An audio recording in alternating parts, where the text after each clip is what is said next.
Hi viewers, welcome to Adarva Beauty Vlog. இன்னைக்கு நம்ம பார்க்க போறது என்னன்னா dandruff பத்தி தாங்க. இந்த வீடியோ பார்க்கிறதுக்கு முன்னாடி சப்ஸ்கிரைப் பண்ணாதவங்க என்னோட சேனலை சப்ஸ்கிரைப் பண்ணிக்கோங்க.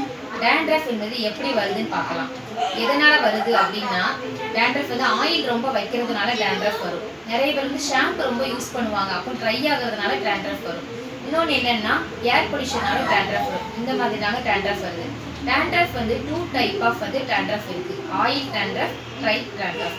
dry dandruff அப்படின்னா என்னன்னா வறண்ட பொடுகு. அது வந்து தலையில செதிலா இருக்கும்.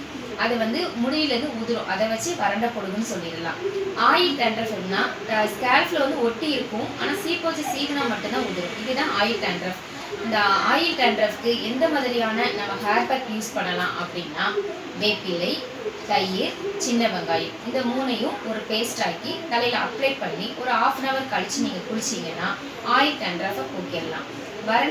வறண்ட dandruffக்கு வந்து எந்த மாதிரியான ஹேர் பேக் யூஸ் பண்ணலாம்னா வேப்பிலை, எலுமிச்சை, கத்தாழை, வேற என்னன்னா பொடுதலை பொடிங்க. பொடுதலை பொடி வந்து இந்த நாட்டு மருந்து கடையெல்லாம் கிடைக்கும். அதையும் நீங்கள் சேர்த்து பேஸ்ட் ஆக்கி தலையில் அப்ளை பண்ணிவிட்டு ஒரு 1/2 hour கழிச்சு குளிச்சிங்கன்னா அந்த வறண்ட பொடுகை போக்கிடலாங்க. இதே மாதிரி 10 daysக்கு ஒரு டைம் இந்த மாதிரி நீங்கள் பண்ணி வந்தீங்கன்னா முற்றிலுமாக பொடுகை நீக்கிடலாங்க. இந்த வீடியோ உங்களுக்கு பிடிச்சிருந்ததுன்னா லைக் பண்ணுங்கள், கமெண்ட் பண்ணுங்கள், சப்ஸ்கிரைப் பண்ணுங்க. தேங்க்யூ.